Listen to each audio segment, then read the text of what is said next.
मेरे प्रधानमंत्री बनने के बाद मैंने मेरे शपथ समारोह में पाकिस्तान को स्पेशली इनवाइट किया था ताकि एक शुभ शुरुआत हो। लेकिन हर बार हर अच्छे प्रयासों का परिणाम नकारात्मक निकला।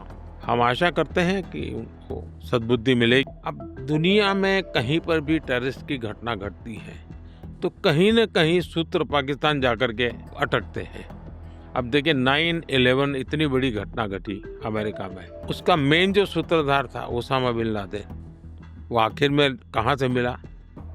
पाकिस्तान में ही शरण लेके बैठा था। तो दुनिया पहचान गई है कि ये प्रकार से आतंकवादी प्रवृत्ति, आतंकवादी मानसिकता, और वो सिर्फ भारत ही नहीं, दुनिया भर के लिए परेशानी का केंद्र बन चुका है।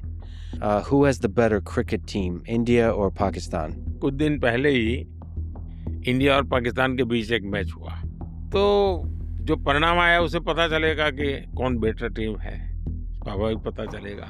Another difficult, historic relationship and conflict is between India and Pakistan. So it's one of the most tense conflicts in the world. Two nuclear powers with strong ideological differences. You are a great peacemaker, looking out into the future as a visionary. What do you see as the path for friendship, for peace, for good relations between India and Pakistan? एक तो कुछ इतिहास की जो बातें हैं जिसको शायद दुनिया के बहुत लोगों को पता नहीं है। 1947 से पहले आजादी की लड़ाई सब लोग कंधे से कंधा मिलाकर के लड़ रहे थे।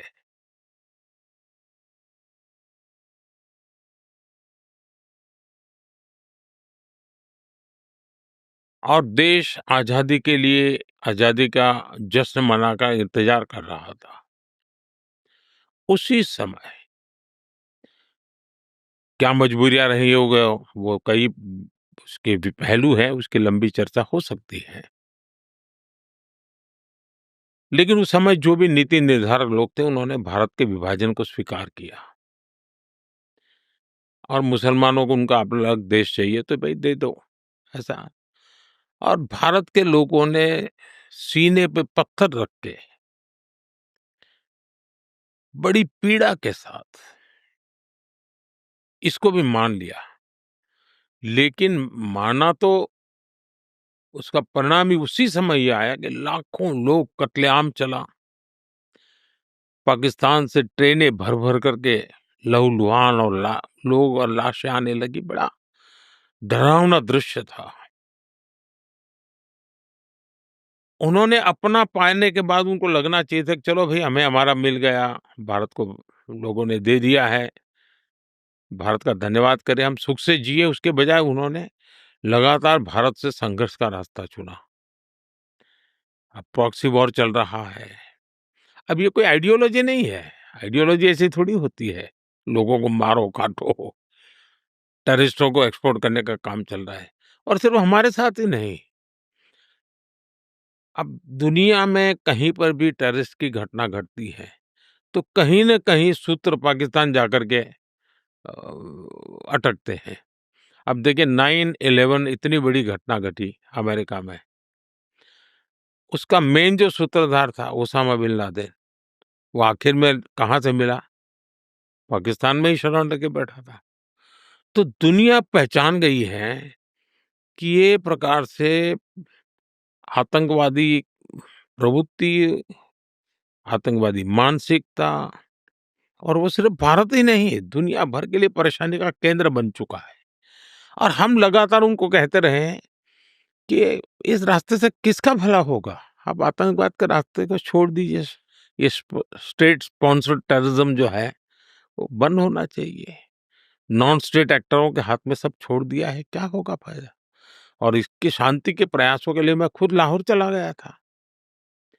मेरे प्रधानमंत्री बनने के बाद मैंने मेरे शपथ समारोह में पाकिस्तान को स्पेशली इनवाइट किया था ताकि एक शुभ शुरुआत हो। लेकिन हर बार हर अच्छे प्रयासों का परिणाम नकारात्मक निकला। हम आशा करते हैं कि उनको सद्बुद्धि मिलेगी और सुख शांति के रास्ते पर जाएँगे और वहाँ की अवाम भी दुखी होगी ऐसा मैं मानता हूँ। क्योंकि वहाँ की अवाम भी ये नहीं चाहती होगी कि रोज़मर्रा की ज़िंदगी जिए। इस प्रकार के मार-धाड़, लोही-लुहान कट क बच्चे मर रहे हैं, जो टेररिस्ट बन कर के आते हैं, उनकी ज़िंदगी तबाह हो जाती है। Is there some memorable stories from your past attempts to try to improve relations with Pakistan that could guide the path forward into the future? पहली बात है कि संबंध सुधारने की सबसे बड़ा ब्रेक थ्रू था, प्रधानमंत्री बनते ही शपथ समारोह में उनको निमंत्रित करना। ये अपने आप में बहुत बड़ी घटना थी और Mhm. कई दशकों के बाद हुई थी घटना। और शायद जो लोग मुझे 2013 में सवाल पूछते थे कि मोदी की विदेश नीति क्या होगी, उन सबने जब ये सुना कि मोदी ने सार्क देशों के सभी नेताओं को शपथ समारोह में बुलाया, तो वो चौंक गए थे। और इस निर्णय के इस प्रक्रिया जो हुई थी उसके संबंध में हमारे वो उस वक्त के राष्ट्रपति प्रणब मुखर्जी साहब, उन्होंने अपनी किताब में जो संस्मरण लिखे हैं, उसमें इस घटना का वर्णन बहुत बढ़िया ढंग से किया है। और सचमुच में भारत की विदेश नीति कितनी स्पष्ट है और कितनी आत्मविश्वास से भरी है, उसके दर्शन हो चुके थे। और भारत शांति के प्रति कितना प्रतिबद्ध है, उसका संदेश दुनिया के सामने साफ-साफ गया था। लेकिन परिणाम सही नहीं मिले। Maybe to ask a little bit of a lighter question, who has the better cricket team, India or Pakistan? The two teams have a epic rivalry on the pitch. And more seriously, given the geopolitical tensions that you spoke to, uh, what role do sports and cricket and football play in fostering better relations? वैसे जो sports हैं, वो पूरे दुनिया में ऊर्जा भरने का काम करते हैं। स्पोर्ट्समैन स्पिरिट दुनिया के अंदर जोड़ने का काम करते हैं। तो मैं स्पोर्ट्स को तो बदनाम होते देखना नहीं चाहूँगा। स्पोर्ट्स को मैं बहुत स मानव की विकास यात्रा का अत्यंत महत्वपूर्ण और खेल-दिल एक रूप में हमेशा समझता हूँ। दूसरा विषय है कि कौन अच्छा, कौन बुरा, अगर खेल की टेक्निक के संबंध में कहे, तो मैं इसका एक्सपर्ट नहीं हूँ। तो टेक्निक जो लोग जानते होंगे वही बता सकते हैं कि किसका खेल अच्छा और कौन खिलाड़ी अच्छे हैं। लेकिन कुछ परिणाम से पता चलता है, जैसे अभी कुछ दिन पहले ही इंडिया और पाकिस्तान के बीच एक मैच हुआ। तो जो परिणाम आया उससे पता चलेगा कि कौन बेटर टीम है, स्वाभाविक पता चलेगा। Yeah, I've watched this series called The Greatest Rivalry, India versus Pakistan, that describes so many incredible players, so many incredible games. It's always beautiful to see a great rivalry. You've also spoken about football. Football is very popular in India. So another tough question: who is the greatest football player of all time? We got Messi, Pele, Maradona, Cristiano Ronaldo, Zidane. Who do you think is the greatest football player to have ever played? ये बात सही है कि भारत का बहुत सारा क्षेत्र ऐसा है कि जहाँ फुटबॉल अच्छी तरह खेला जाता है और फुटबॉल की हमारे महिलाओं की टीम भी अच्छा काम कर रही है, पुरुषों की टीम भी अच्छा काम कर रही है। लेकिन अगर पुरानी बातें हम कहें 80s के कालखंड की, तो मैडोना का नाम हमेशा उभर करके आता है। हो सकता है कि उस जनरेशन के लिए वो एक हीरो के रूप में देखे जाते हो और आज की जनरेशन को पूछोगे तो वो मेसी की बात बताएंगे। लेकिन मुझे एक और इंटरेस्टिंग घटना याद आ रही है, आपने पूछा तो। हमारे यहाँ मध्य प्रदेश करके एक स्टेट है, सेंट्रल पार्ट ऑफ इंडिया में। वहाँ शहडोल करके एक डिस्ट्रिक्ट है। वहाँ सारा ट्राइबल बेल्ट है, काफ़ी लोग ट्राइबल लोग रहते हैं।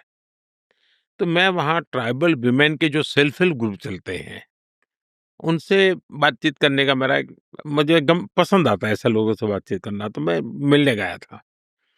लेकिन वहाँ मैंने देखा कि कुछ स्पोर्ट्स के ड्रेस में पहने हुए 80-100 नौजवान, छोटे बच्चे, थोड़े नौजवान, थोड़ी बड़ी आयु के सब लोग एक ही प्रकार।